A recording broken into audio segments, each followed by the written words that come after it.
A new monthly survey has been compiled tracking our online shopping habits.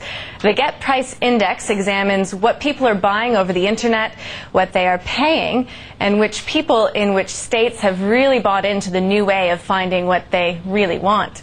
And to find out more, we spoke with the managing director of GetPrice and asked him why there's sometimes such a large discrepancy in prices online. Consumers are on GetPrice for different reasons. Some are there for just about the price, others want to see value, and perhaps sometimes they'll bundle cables with a camera or an external hard drive with a laptop. And so it's important for consumers to be discerning when they're looking to understand it's not just about the price, what's the value I can get around that. So you're actually, it's not strictly speaking direct comparison. If one's a bundle versus just the standalone, you're not really getting a full, you know, black and white, are you? As you say, you've got to be more discerning, you've got to read into that. Look, if a consumer wants the Canon EOS 40D digital camera, then we want to give them options of comparing just the camera on its own or bundling other things with it. They might see that that's better value. And you think even despite this slowdown that we're having in the economy, and obviously people are going to be a bit more nervous with rising interest or very high interest rates at the moment, do you think people are still going to be heading and spending money on sites like yours? More so. I mean, in this time of high interest rates, it's certainly the place you need to go to save money and get deals. Yeah, I mean, one of those other statistics on that would appear to be the gender difference. I mean, we've seen a bit of a spike in just in the last month or so, more women going online and purchasing. How do you explain that? Look, I think again in the time of tightening mortgage rates, it's or household budgets, often women are the primary shoppers for the household, and they're savvy shoppers. They go online to get value for the family, and GetPrice is the place that they do that. So it's I think it will only see that, and perhaps with Mother's Day as well, we're seeing women are buying all their husbands' mother's presents.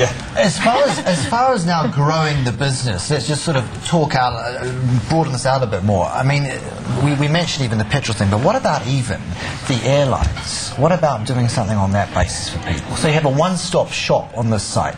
Yeah, look, we've looked at all sorts of different categories on GetPrice, and we're rolling out more and more categories as we go. We're comparing computer games now, for example, as the latest one.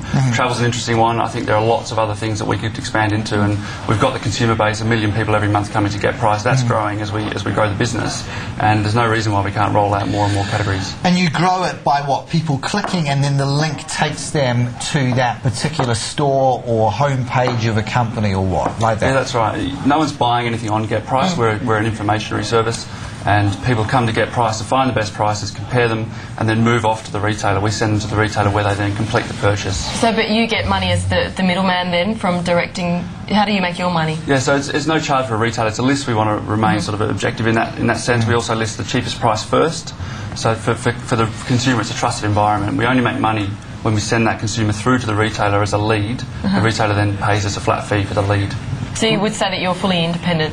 Yeah. And a lead being what? Just simply a click or a purchase? It's a click from someone who's done all their research, comes through, is ready to buy. They get the product next to the basket and can buy from the retailer. Irrespective of whether they buy or not, the retailer pays us for the lead. Great. And no, we don't engage in click fraud. Click fraud, yeah, exactly. You've got some computer set up somewhere. Yeah. No. Okay. Yeah. Fascinating. Great to hear about it. And it's a monthly survey that you're doing as well, isn't it? That's right, yeah. Just started, and we'll be releasing that once a month. And we just flagged that, as you found, the 3 cheapest products to finish up on seem to be what? The EOS, the biggest price differential was on what? The EOS camera, the iPod Shuffle, and the Ericsson phone, right? Yeah, and I mean, we also see great differentials on LCD TV screens, for example. And we show a price graph where people can see how that's changed over time, which is great for consumers.